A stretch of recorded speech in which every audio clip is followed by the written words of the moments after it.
नमस्कार मित्रांनो, कसे आहात सगळे? बरे आहात ना? आज आपण बघूया ठरलं तर मग या मालिकेचा आजचा म्हणजे 6 सप्टेंबरचा एपिसोड. एपिसोडच्या सुरुवातीला आपण बघतो अर्जुन त्याच्या खोलीत विचार करत बसलेला असतो. तो म्हणतो की खरोखरच मी किती वाईट नवरा आहे. मला माझ्या बायकोबद्दल काहीच माहिती नाहीये. मला जो भास झाला सायलीचा, त्यात सायली बरोबर म्हणाली होती की तुम्ही एकदम खराब नवरा आहात. तुम्हाला तुमच्या बायकोबद्दल काही माहीतच नसते, काही आवडी-निवडी माहीतच नसतात. हा विचार करताना तिकडे कल्पना येते. कल्पना म्हणते, "मी तुला जी लिस्ट लिहायला सांगितली होती, ती तू बनवलीस का रे?" त्यावर अर्जुन म्हणतो, की "मम्मा नाही गं, मला काहीच माहिती नाहीये तिच्याबद्दल." त्यावर कल्पना म्हणते, "हो, बरोबर, ते माझ्या लक्षात आलं. मगाशी आपण खाली खेळ खेळत होतो, तेव्हा तुला काहीच माहीत नव्हतं सायलीबद्दल. तुला कशाचंच उत्तर येत नव्हतं." त्यावर अर्जुन म्हणतो, "असं नाहीये मम्मा, मी ट्राय करतोय." त्यावर कल्पना म्हणते, "एक काम कर आता, उद्या सकाळी आहे ना, तू 5 वाजता खाली ये. कारण उद्या आपण सायलीचा दिवस साजरा करतोय. त्यासाठी तयारीला मदत हवी आहे." त्यावर अर्जुन म्हणतो, "5 वाजता? पण 5 वाजता तर सायली रोज उठते. तिचा तर अलार्मच असतो ना 5चा." त्यावर मग कल्पना म्हणते, की "आता तुझ्याकडे एक काम आहे. तो अलार्म तू बंद करायचास. एक दिवस तरी बिचारीला झोपू दे ना." मग अर्जुन म्हणतो, "ठीक आहे, मी आता तुला मदत करेन. उठेन मी 5 वाजता." मग कल्पना तिकडून निघून जाते. मग अर्जुन विचार करतो, की सायलीच्या बद्दल माहिती कशी काढू मी? आणि तेवढ्यात त्याला एक आयडिया येते. त्याची स्क्रॅपबुक त्याला दिसते जुनी. त्याच्यामध्ये सगळं अर्जुनबद्दल इन्फॉर्मेशन लिहिलेली असते. मग अर्जुन म्हणतो, की अशीच स्क्रॅपबुक मी सायलीला देईन. म्हणजे ती ती स्क्रॅपबुक भरेल आणि तिच्या आवडी मला लगेच कळतील. इकडे आपण बघतो, की महिपत त्याच्या घरी दारू पीत बसलेला असतो. तेवढ्यात त्याचा एक माणूस येतो आणि तो त्याला सांगतो, की तुम्ही सुभेदार घराण्याबद्दल पूर्ण माहिती काढायला सांगितली होती. तो म्हणतो, "हां." तर तो माणूस म्हणतो, की "मी ते माहिती काढून आणलीये." आणि एक-एक माणसाबद्दल तो माहिती देत असतो. मग महिपत म्हणतो, "अर्जुनच्या बहिणीला आता टार्गेट करायचं." तो माणूस म्हणतो, "ठीक आहे." इकडे आपण बघतो अर्जुन सायलीला स्क्रॅपबुकची कल्पना सांगतो. त्यावर सायली म्हणते, "काय गंमत आहे ना? अचानक तुम्हाला स्क्रॅपबुक मिळाली. अचानक नवीन 2 स्क्रॅपबुक सुद्धा मिळाल्या. पण आजच्याच दिवशी." खाली तो आपण गेम खेळला नो युअर पार्टनर. ह्याच्यामध्ये तुम्हाला कळलंच असेल, की आपल्या बायकोबद्दल आपल्याला काहीच माहीत नाहीये. म्हणून हे सगळं करताय ना तुम्ही? मग सायली आणि अर्जुन दोघे एक ती स्क्रॅपबुक भरत सुटतात. इकडे आपण बघतो, की सुमन आणि नागराज त्यांच्या खोलीत झोपलेले असतात. तेवढ्यात सुमनला जाग येते. कारण नागराजला महिपतचा मेसेज आलेला असतो फोनवर. ती तो मेसेज बघणार इतक्यात महिपतचा फोन येतो नागराजला. पण नागराज झोपलेला असतो. पण तो आवाजाने कधी उठेल म्हणून सुमन पटकन रूमच्या बाहेर जाते. तेवढ्यात नागराज उठतोच आणि बघतो, की महिपतचा फोन आलेला असतो त्याला. मग सुमन दरवाजा आडून बघत असते. पण नागराज काय फोन घेत नाही, कारण खूप रिस्क असते.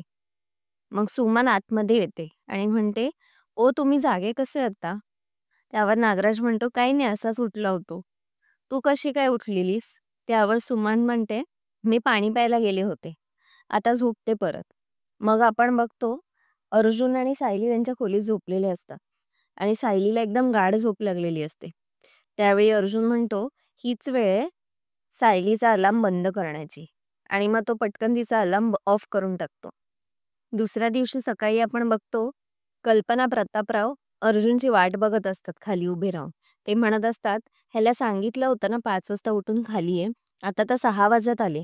अजूनही तो काय आलेला नाहीये." मग प्रतापराव म्हणतो, "अगं येईल, बायकोच्या प्रेमाच्या पोटी नवरा काहीही करायला तयार असतो." तेवढ्यात अर्जुन त्यांना खाली येताना दिसतो. मग कल्पना म्हणते, "अर्जुन तुला जी लिस्ट बनवायला सांगितली होती, की सायलीच्या आवडीच्या गोष्टींची, ती तू केलीस का रे?" त्यावर अर्जुन तिला स्क्रॅपबुक देतो आणि म्हणतो, "मम्मा माझी आयडिया बघ किती छान आहे. सायलीच्या सगळ्या आवडत्या गोष्टी या स्क्रॅपबुकमध्ये लिहिलेल्या आहेत." मग कल्पना म्हणते, "चल मग आपण लगेच प्लॅन करूया." इकडे आपण बघतो, की रविराज प्रतिमाला गोळ्या द्यायला निघालेला असतो. तो म्हणतो, की "आता तुला गोळ्या देण्याची जबाबदारी मीच घेणार आहे. मी कोणावरही विश्वास ठेवू नाही शकत." बाजूला बसलेली सुमन बिचारी म्हणते, "सॉरी हा भाऊजी, माझ्याकडून पण चूक झाली." त्यावर रविराज म्हणतो, की "तुझी चूक नाहीये सुमन. तुला जी तन्वीने गोळी दिल्यात, त्या फक्त देण्याचं काम तू केलेलंस, बस." इथे आपण बघतो, नागराज कुठेतरी घाईघाईने निघालेला असतो. मग सुमन लगेच तिला टोकते. त्याला म्हणते, "अहो, इतक्या सकाळी कुठे चालल्यात तुम्ही?"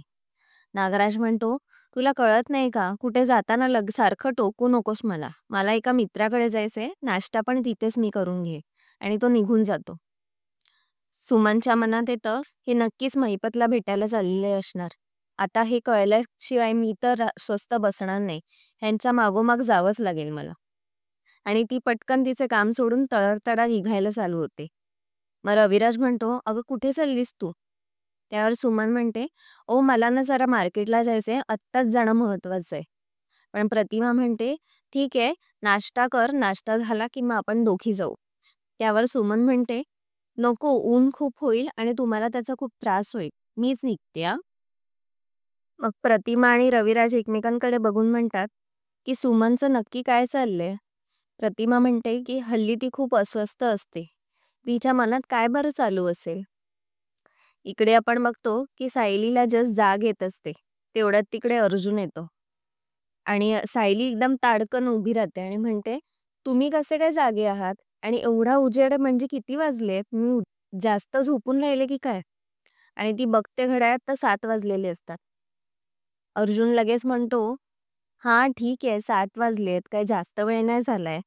त्यावर सायली म्हणते, "एव्हाना माझा स्वयंपाक सुरू झालेला असतो, नाश्ता चहाची तयारी झालेली असते. तुम्हाला काय बोलायला?" आणि ती एकदम पॅनिक होते आणि तडातडा कामाला लागते. मग अर्जुन म्हणतो, "बायको, पटकन खाली ये हां. खूप सरप्राइजेस तुझी वाट बघतायत." मित्रांनो, आजचा भाग इथेच संपला. आपल्याला पुढील भागात दाखवतात, की सायली डे साजरा होत असतो. म्हणजेच सायलीच्या आवडीच्या सगळ्या गोष्टी होत असतात. आणि पुढे दाखवतात, की अस्मिता घराकडे येत असताना काही गुंड तिचा पाठलाग करत असतात. ती घाबरत किंचाळत घरापर्यंत पोचते. मित्रांनो, आजचा भाग तुम्हाला कसा वाटला हे कमेंट सेक्शनमध्ये नक्की कळवा. आपण भेटूया पुढच्या भागात. तोपर्यंत बघत राहा ठरलं तर मग. आणि व्हिडिओला लाईक, शेअर आणि सबस्क्राईब करायला विसरू नका. बाय.